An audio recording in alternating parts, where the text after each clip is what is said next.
मरकज ने चीन को एक और झटका दिया है। हुकूमत के नए फैसले के तहत चीन समेत कुछ ममालिक की कंपनियों पर सरकारी खरीदारी में बोली लगाने पर पाबंदी आयद कर दी गई है।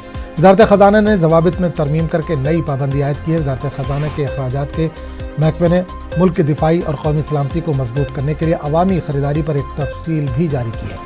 इस हिदायत के मुताबिक हिंदुस्तान के साथ ज़मीन शेयर करने वाले ऐसे ममालिक से कोई भी बोली लगाने वाला किसी भी खरीदारी में बोली लगाने का उसी वक्त अहल होगा जब इसे इसकी इजाज़त मुतल्लिका अथॉरिटी से हासिल होगी।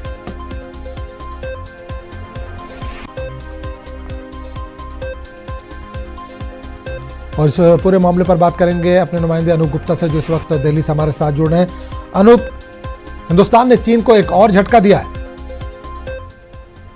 बिल्कुल, देखिए जिस तरह से गलवान वैली में एक टसल हुआ तनाव भारत और चीन की सेनाओं के बीच में और 20 जवान शहीद हो गए, इसको लेकर लगातार केंद्र सरकार कार्रवाई कर रही है। आपने देखा कि पिछले दिनों किस तरह से 59 मोबाइल ऐप को बैन कर दिया और आज बड़ा फैसला केंद्र सरकार की तरफ से लिया गया है। इस फैसले के मुताबिक जो चीनी कंपनियां हैं उसको सरकारी ठेके जो भारत सरकार के जो सरकारी ठेके होंगे उसको उस पर पाबंदी लगा दी गई है। GFR में चेंज किया गया है और उसके मुताबिक पाकिस्तान और चाइना जो दो देश हैं जिसकी सीमाएं लगती हैं उसको इस तरह की जो बिडिंग होगी, ट्रेडिंग होगी, उस पर पाबंदी लगाई गई है। इसको लेकर अगर कोई आगे बिडिंग में भाग लेता है तो उसके लिए केंद्र सरकार से सहमति लेनी होगी। तो एक बड़ा फैसला है। अब जो सरकारी कंपनियों में जो बिडिंग प्रोसेस है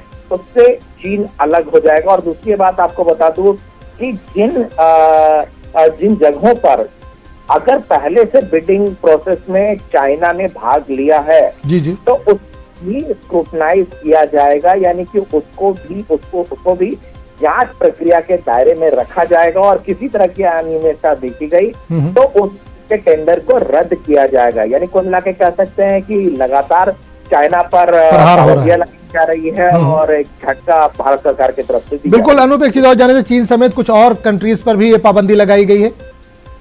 नहीं, देखिए जो नए कानून लागू किए गए हैं, जो नए नियम लागू किए गए हैं उसमें साफ तौर पे कहा गया है कि जिसकी सीमाएं भारत से लगती हैं तो उसमें भारत है, जिसमें पाकिस्तान है, चाइना है, नेपाल है और बांग्लादेश है। लेकिन साफ तौर पे नेपाल को लेकर के चीजें हटा दी गई है। नेपाल से ऐसी पाबंदी नहीं रहेगी चूंकि फिर पाकिस्तान और चाइना ही बचता है। पाकिस्तान के साथ पहले से ही इस तरह के नियम लागू हैं।